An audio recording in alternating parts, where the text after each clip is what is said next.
Welcome to career Sarathi coaching. बिल्कुल आज की जो क्लास है स्पेशल इकोनॉमिक्स की क्लास है। ये आपके सिलेबस में माइक्रो बिजनेस या मैनेजरियल जिस भी नाम से इकोनॉमिक्स आपके सिलेबस में चलती हो, वो चाहे बीटेक के स्टूडेंट हो एज ए मेफा, बीबीए एमबीए हो, बीए एलएलबी हो, बीकॉम एमकॉम हो या ट्वेल्थ बीए या एमए के स्टूडेंट हो, जिनके सिलेबस में माइक्रो इकोनॉमिक्स या बिजनेस इकोनॉमिक्स या मैनेजरियल इकोनॉमिक्स चलती है, हम उसी इकोनॉमिक्स के क्लास की सीरीज लेके पूरी प्लेलिस्ट बना रहे हैं। तो आज की जो क्लास है उसमें हम पढ़ने वाले हैं इंट्रोडक्शन ऑफ इकोनॉमिक्स, जिसमें हमारा टेबल ऑफ कंटेंट रहेगा, meaning of economics, birth of economics, era of economics, definition, economics about, type of economics और बाकी अदर चीज। तो बिना टाइम गवाए हम बात करते हैं मीनिंग ऑफ इकोनॉमिक्स की।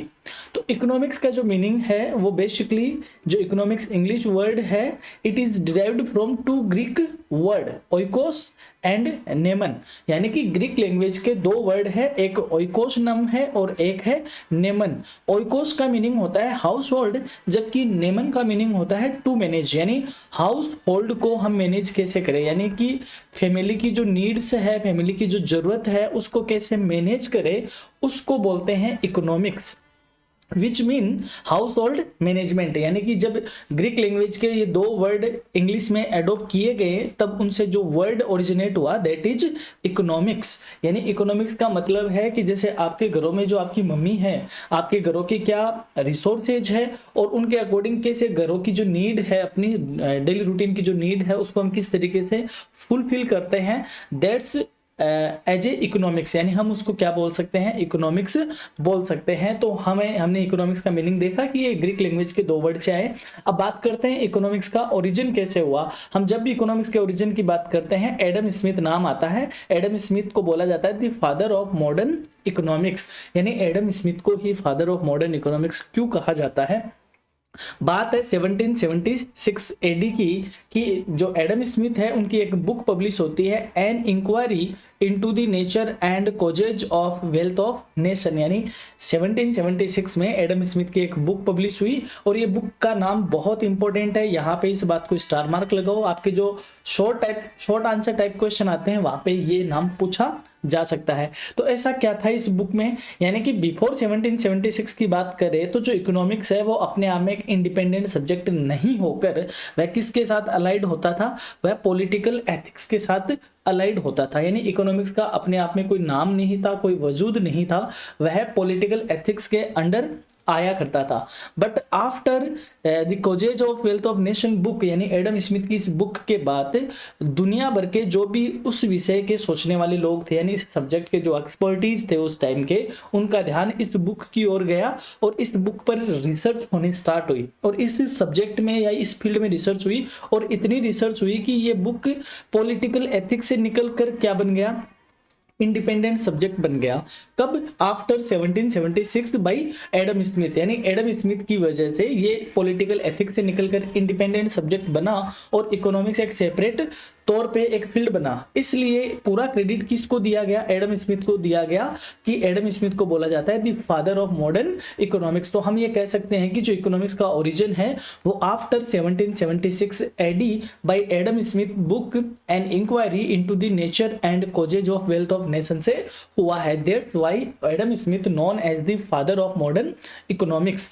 But the word of economics ये कहां से आया, यानी हम इकोनॉमिक्स को इकोनॉमिक्स ही बोलते हैं, कुछ और वर्ड इसका नाम नहीं दिया। तो इकोनॉमिक्स को इकोनॉमिक्स वर्ड बोलने वाला कौन है, मार्शल है। मार्शल की एक बुक आई थी प्रिंसिपल्स ऑफ इकोनॉमिक्स इन 1890, यानी यहां पे नाम आता है मार्शल का। एल्फ्रेड मार्शल की एक बुक आई 1890 में, जिन्होंने पहली बार इकोनॉमिक्स के लिए कौन सा वर्ड यूज किया, इकोनॉमिक्स वर्ड यूज किया। उससे पहले इकोनॉमिक्स का नाम इकोनॉमिक्स नहीं हुआ करता था। तो आई होप आपको ये समझ में आया होगा कि ओरिजिन ऑफ इकोनॉमिक्स कैसे हुआ है और एडम स्मिथ को ही फादर ऑफ मॉडर्न इकोनॉमिस्ट क्यों कहा जाता है। अगर आप कॉम्पिटिटिव एग्जाम की तैयारी कर रहे हो तो आपके लिए ये इंपॉर्टेंट हो जाता है कि बिफोर एडम स्मिथ इकोनॉमिक्स किसके अंडर स्टडी किया जाता था, किसके साथ अलाइड होता था। और अगर आप कॉलेज के स्टूडेंट हो तो आपके लिए इंपॉर्टेंट हो जाता है the name of Adam Smith's book, कि इस बुक का क्या नाम है, and the principles of economics in 1890 by Alfred Marshall. I hope. अब बढ़ते हैं आगे, अब बात करते हैं एरा ऑफ इकोनॉमिस्ट, यानी खूब सारे इकोनॉमिस्ट आए हैं तो उनके कौन से इकोनॉमिक्स को किस एरा में रखा जाता है। तो सबसे पहले बात करते हैं क्लासिकल इकोनॉमिस्ट 1776 टू 1850। इसमें नाम आता है रिकार्डो, माल्थस, जेबिसे, ये सारे एडम स्मिथ के फॉलोअर हुआ करते थे, इनको क्लासिकल इकोनॉमिस्ट कहा जाता है। फिर आता है टाइम न्यू क्लासिकल इकोनॉमिस्ट का 1850 टू 1930। इसमें मेंजर, वॉलरस, कुर्नो, मार्शल, पिगू आदि जो इकोनॉमिस्ट है उनका नाम आता है। और यहाँ पे जो सबसे बड़ा काम होता है वो होता है the use of marginal analysis, यानी द मार्जिनल एनालिसिस का यूज किन्होंने किया था, नियो क्लासिकल इकोनॉमिस्ट ने किया था। जब हम आगे पैराडॉक्स वगैरह स्टडी करेंगे तो हम देखेंगे कि क्लासिकल इकोनॉमिस्ट उस पैराडॉक्स यानी डायमंड वाटर पैराडॉक्स को सोल्व नहीं कर पाए थे, बट नियो क्लासिकल इकोनॉमिक्स ने उनको सोल्व किया था। क्यों किया? Because they use the method of marginal analysis, क्योंकि मार्जिनल एनालिसिस जो यूज हुआ था वो नियो क्लासिकल इकोनॉमिक्स के थ्रू ही यूज हुआ था। उसके बाद आते हैं लॉर्ड जे.एम. किन्स, यानी जब आप इकोनॉमिक्स की बात करते हो और स्पेशली कौन सी इकोनॉमिक्स की, मैक्रो इकोनॉमिक्स की, तो मैक्रो इकोनॉमिक्स को जो सबसे ज्यादा स्पेशली तौर पर डेवलप किया है वो उसमें किसका नाम आता है, जे.एम. किन्स का नाम आता है। इनकी एक बुक आई थी 1936, the general theory of employment, interest and money. और इस बुक के बाद मैक्रो इकोनॉमिक्स भी अपने आप में बहुत ज्यादा डेवलप्ड सब्जेक्ट बना।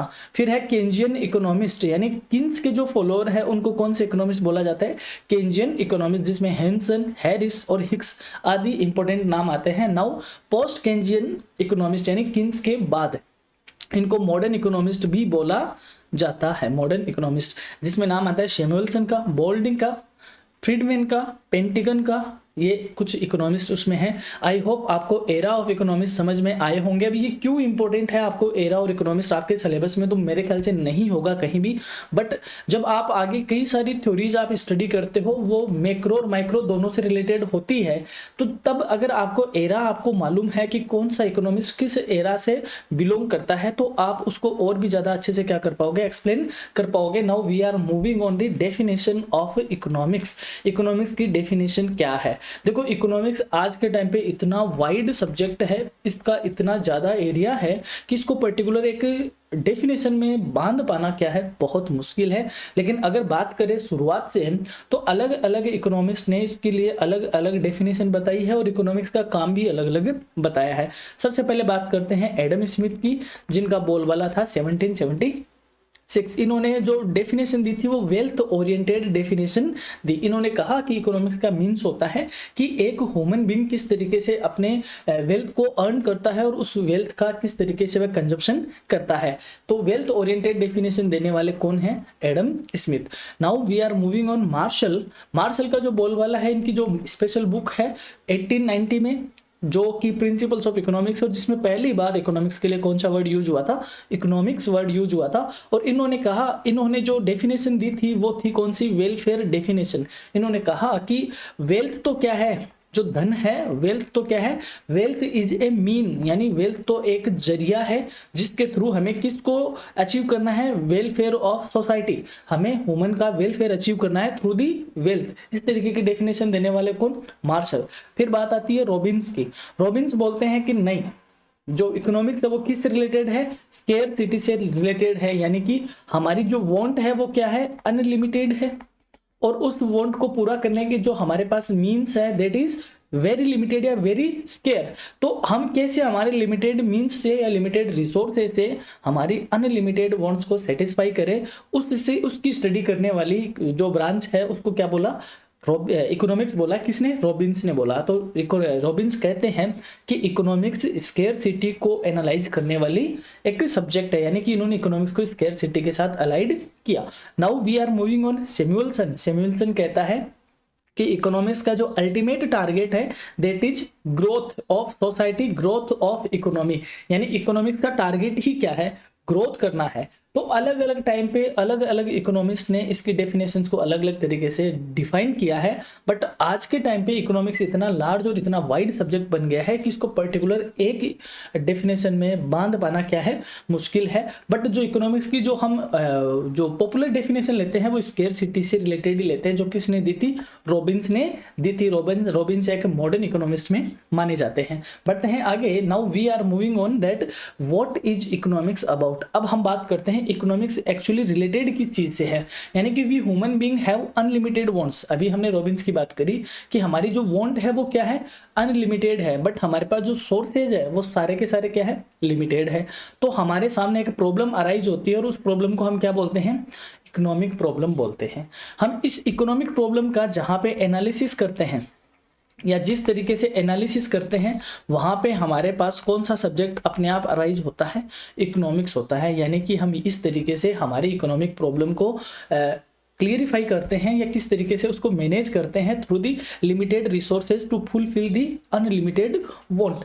लिमिटेड रिसोर्सेज से अनलिमिटेड वांट को किस तरीके से हम सेटिस्फाई करें, इस तरीके का जो एनालिसिस है वो हमें प्रोवाइड करवाती है इकोनॉमिक्स। तो हम ये कह सकते हैं कि economics is the study of those action of human beings which are concerned with the satisfaction of unlimited want by utilizing limited resources। यानी हमारी अनलिमिटेड want को हमें सेटिस्फाई करना है by the utilizing of limited resources। या यूं कहे economic problem का जो एनालिसिस करता है उस सब्जेक्ट को हम किसके नाम से जानते हैं, उस सब्जेक्ट को हम इकोनॉमिक्स के नाम से जानते हैं। आई होप आपको इकोनॉमिक्स समझ में आई होगी। बढ़ते हैं, रेगनर फ्रिस एक बड़ा नाम आता है इकोनॉमिक्स में। ये बात है 1933 की।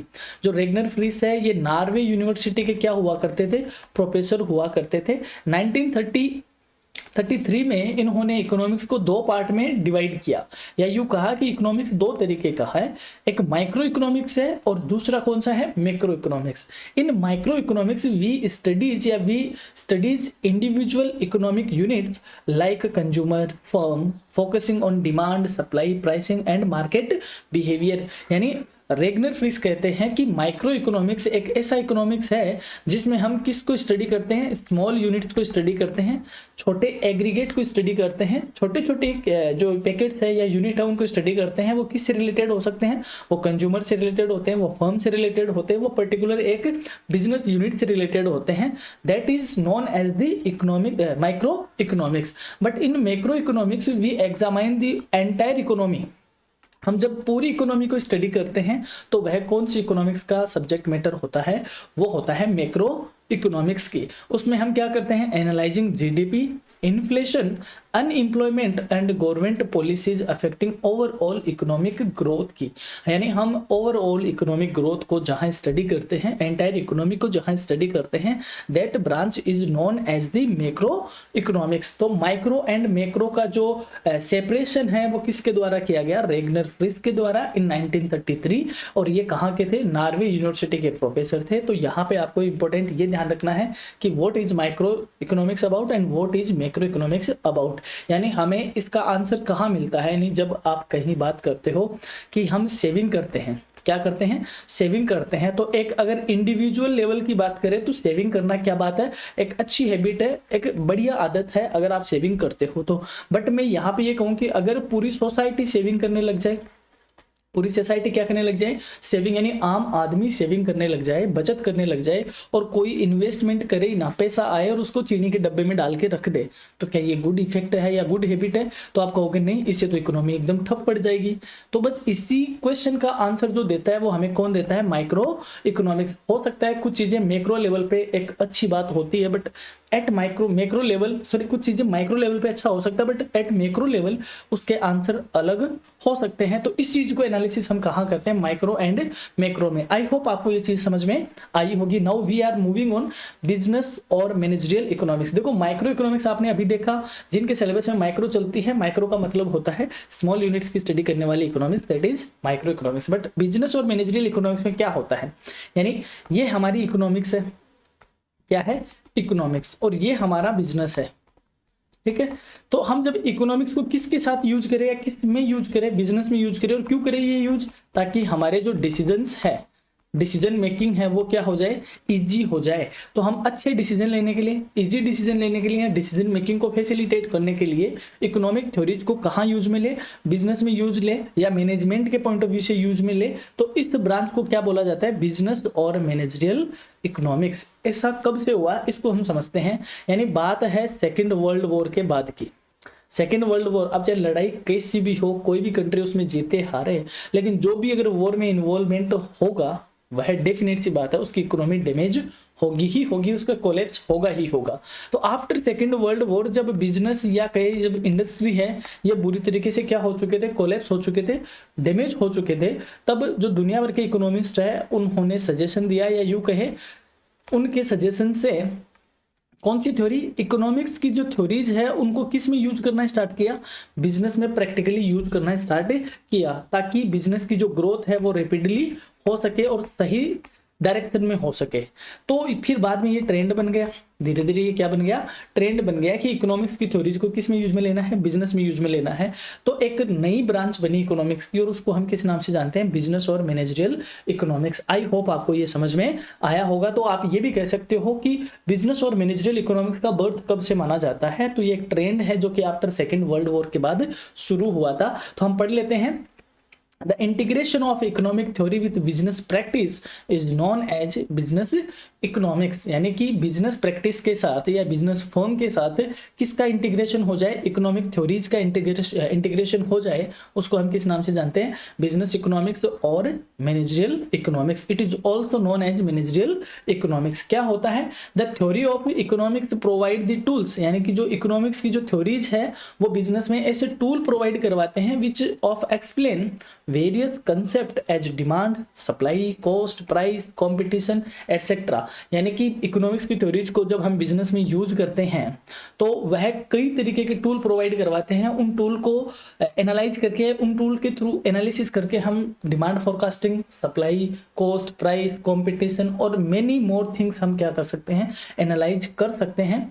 Business economics use these tools for decision making and forward planning, ताकि हम हमारे डिसीजन ऑन द टाइम ले सके, सही डिसीजन ले सके और हमारी आगे की जो प्लानिंग है उसको हम सही तरीके से कर सके। किसका यूज करके, इकोनॉमिक्स थ्योरीज को इन बिजनेस में और इन मैनेजरियल एस्पेक्ट में यूज करें। तो उस सब्जेक्ट का क्या नाम है, बिजनेस और मैनेजरियल इकोनॉमिक्स। आई होप आपको ये समझ में आया होगा। बढ़ते हैं now, nature of business economics या नेचर ऑफ मैनेजरियल इकोनॉमिक्स। क्या है इसकी नेचर? पहली बात ये माइक्रो इकोनॉमिक्स है। आप सही कहोगे क्योंकि ये किसका यूज है, सो किसकी स्टडी करती है, फर्म की स्टडी करते हैं। और फर्म क्या है, एक स्मॉल यूनिट है, एक इंडिविजुअल इंटीग्रेटेड है या एग्रीगेट है। तो ये जो इसकी जो नेचर है वो किस तरीके की नेचर है, वो इसकी माइक्रो इकोनॉमिक्स की नेचर है। Second, macro analysis. अब क्या सिर्फ ये माइक्रो इकोनॉमिक्स ही है नेचर में, ये मैक्रो एनालिसिस फैक्टर को भी क्या करती है, स्टडी करती है। कैसे, देखो हमारा ये बिजनेस है तो हमारे जो बिजनेस के अंदर की जो डिसीजन है वो सारे माइक्रो इकोनॉमिक्स के सब्जेक्ट मैटर है। बट हम किससे इफेक्ट होते हैं, हम नेचुरल फैक्टर से भी इफेक्ट होते हैं, हम नेशनल फैक्टर से भी इफेक्ट होते हैं, हमारा बिजनेस इंटरनेशनल फैक्टर से भी इफेक्ट होता है, मार्केट का जो एंटायर इकोनॉमी का जो ट्रेंड है उससे भी इफेक्ट होता है, और भी बहुत सारे फैक्टर जैसे एम्प्लॉयमेंट का क्या लेवल है, प्राइस का क्या लेवल है, इन्वेस्टमेंट का किस तरीके का सीन है। ये सारे जो फैक्टर है वो हमारे बिजनेस को डायरेक्टली और इनडायरेक्टली क्या करते हैं, अफेक्ट करते हैं। तो जो बिजनेस इकोनॉमिक्स है वो इन फैक्टर को भी क्या करती है, एनालाइज करती है। इसलिए हम ये कह सकते हैं कि ये मैक्रो एनालिसिस में भी क्या है, हेल्पफुल है। नाउ साइंस एंड आर्ट, यानी बोथ साइंस एंड आर्ट, ये साइंस भी है और ये आर्ट भी है। कैसे, इसकी थ्योरीज है जो साइंस की तरह कॉज एंड इफेक्ट में क्या करती है, रिलेशन करती है, और एक पर्टिकुलर प्रॉपर वे में उनको अप्लाई करने का ये वे भी बताती है। That's why it is a art also. फिर है कोऑर्डिनेटिंग नेचर। इसकी जो नेचर है वो क्या है, कोऑर्डिनेटिंग है। मीन्स ये अपने बिजनेस के क्या रिसोर्सेज है और बिजनेस के क्या ऑब्जेक्टिव है उनके अकॉर्डिंग उनको वह क्या करती है, कोऑर्डिनेशन बिठाकर आपके जो ऑब्जेक्टिव्स है उनको अचीव करने में क्या करती है, हेल्प करती है। मार्केट थ्योरी, क्योंकि ये मार्केट का क्या करती है, एनालाइज करती है, कई सारे प्रिंसिपल्स देती है कि मार्केट में किस तरीके से जो डायनेमिक जो मार्केट है जो चेंज होता रहता है उसमें हम किस तरीके से अपने आप को सर्वाइव कर सके। Now next, pragmatic in nature या प्रेगमेटिक अप्रोच। मींस ये पहले स्टडी किया जाता है, फिर काम को किया जाता है, फिर उसमें अगर कोई दिक्कत आती है, कोई प्रॉब्लम आती है, तो फिर उन प्रॉब्लम को सोल्व करके दोबारा से वह काम किया जाता है। यानी कहने का मतलब करना और सीखना। मीन्स आपने कोई काम किया, जैसे कोविड आया तो बिजनेस, अचानक से कोविड आया तो बिजनेस सारे डिजिटल होने की स्टार्टिंग में आ गए, वर्क फ्रॉम होम जैसे कॉन्सेप्ट आ गए, बट वो एक फेज था, अचानक से ऐसा हुआ। बट अब अगर आए तो हम पहले से क्या है उसके लिए प्रिपेयर है। तो कहने का मतलब हमें पहले पता नहीं था, हमने वो काम किया और उसमें कोई रियल प्रॉब्लम आई, फिर इन रियल प्रॉब्लम का हमने एनालिसिस किया और उसके अकॉर्डिंग हमने अपने आप को डेवलप किया। उस अप्रोच को बोलते हैं प्रैग्मेटिक अप्रोच। यानी डायनेमिक जो प्रॉब्लम है, जो रियल टाइम की प्रॉब्लम है या फिर जो रियलिस्टिक प्रॉब्लम है, उनका सॉल्यूशन करते हुए क्या करना, खुद को डेवलप करना। Now next, interdisciplinary in nature.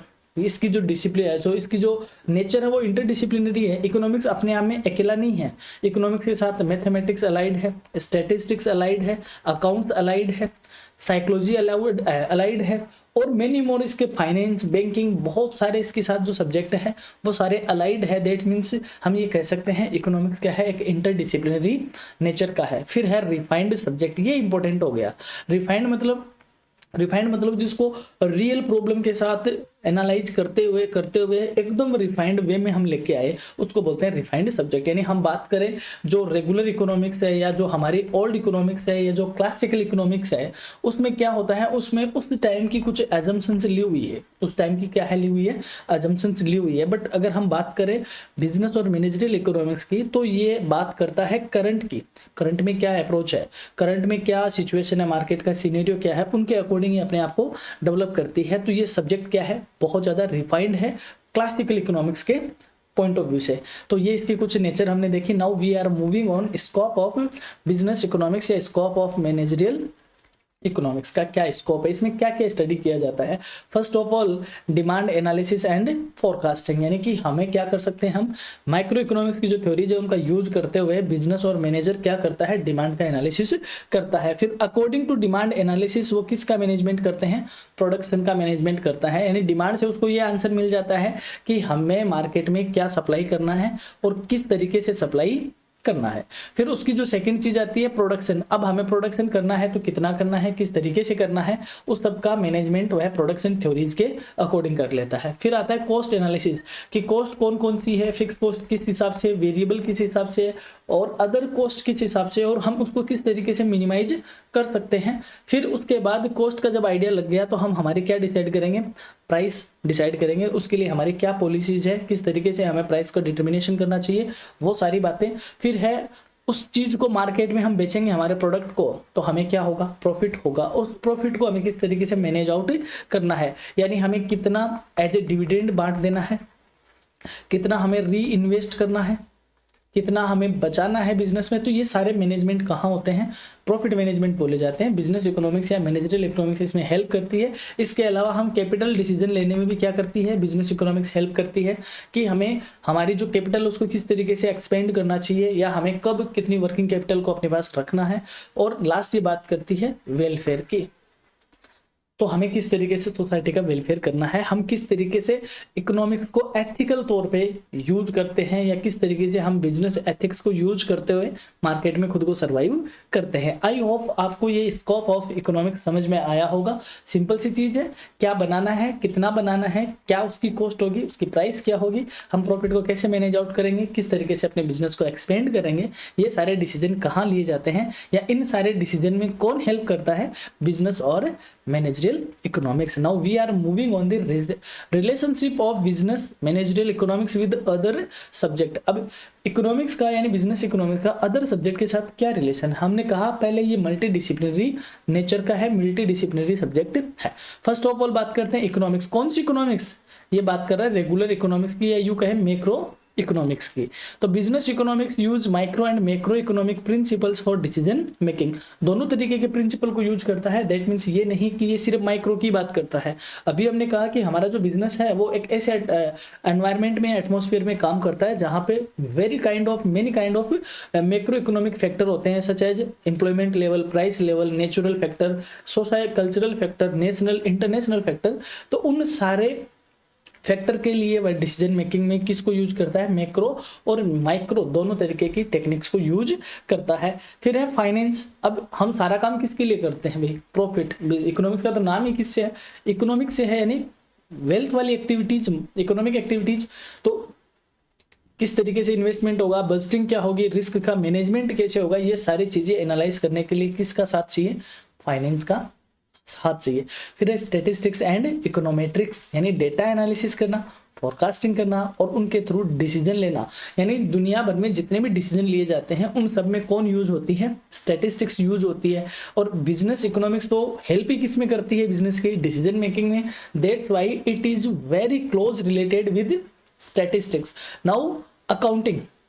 अब हमारे बिजनेस के डेटा हमारे को कहाँ से मिलेंगे, वह मिलेंगे हमारी अकाउंटिंग से। क्या कॉस्ट का एनालिसिस है, प्रॉफिट को इस तरीके से मैक्सिमाइजेशन हुआ, हमारा रिकॉर्ड क्या कहता है, पास्ट एक्टिविटीज क्या कहती है, वो सारी कहाँ मिलती है, हमें अकाउंटिंग में मिलती है। मार्केटिंग। अब हम बिना अपनी चीज को या अपनी बिना मार्केटिंग के हमारे प्रोडक्ट को हम किस तरीके से सेल आउट करें, किस तरीके से मार्केट में स्टैब्लिश करें, उसके लिए हमें किसकी नीड है, मार्केटिंग की। दैट मीन्स ये अप्लाइड डिमांड एनालिसिस की बात करता है और कई तरीके की प्राइस स्ट्रेटेजीज को बिल्डअप करता है। फिर है ऑपरेशन, रिसर्च एंड मैथमेटिक्स। बिना मैथमेटिक टेक्निक को यूज किए हुए तो हम काम ही नहीं कर पाएंगे। इकोनॉमिक्स तो डेवलप ही किसने की है, मैथमेटिक्स, मैथमेटिशियंस क्या डेवलप किया हुआ है। यानी इकोनॉमिक्स, स्टैटिस्टिक्स और मैथमेटिक्स ये तीनों एक ही सब्जेक्ट हम कह सकते हैं और ये से ये अलग अलग हुए हैं। इनको यूज करने वाला, इनको डेवलप करने वाला सारा मैथमेटिशियन था, स्टैटिशियन था, इकोनॉमिक्स या इकोनॉमिस्ट होगा। फिर है साइकोलॉजी एंड ऑर्गेनाइजेशनल बिहेवियर। यानी आप किसी दुकान पे जाते हो तो आप एज ए कंज्यूमर वहां जाते हो, कस्टमर वहां जाते हो, तो सेल्समैन आपकी साइकोलॉजी को क्या करता है, रीड आउट करता है, समझता है कि इस कस्टमर को क्या देना है, किस तरीके से इसके सामने डील करना है। तो वह अपने बिजनेस को आगे स्प्रेड आउट करने के लिए किसकी हेल्प ले रहा है, साइकोलॉजी की। दैट्स व्हाई इकोनॉमिक्स किसके साथ रिलेटेड हुई, साइकोलॉजी के साथ। Now law and business ethics. अब जो BA LLB के बच्चे होते हैं, जो पढ़ते तो लॉ है लेकिन उनको इकोनॉमिक्स पढ़नी पड़ती है। क्यों? क्योंकि जो बिजनेस है, मैंने अभी कहा कि हमारा बिजनेस एथिकल तौर पे सही है या नहीं है, इसके लिए हम सारे लॉ फॉलो कर रहे हैं या नहीं कर रहे हैं, उन सब में कितने लीगल एथिकल्स या कितने लीगल कंप्लाइंस है, उन सबको श्योर करने के लिए इकोनॉमिक्स किसको यूज में लेती है, लॉ को और बिजनेस एथिक्स को। That's why it is related with law and business ethics.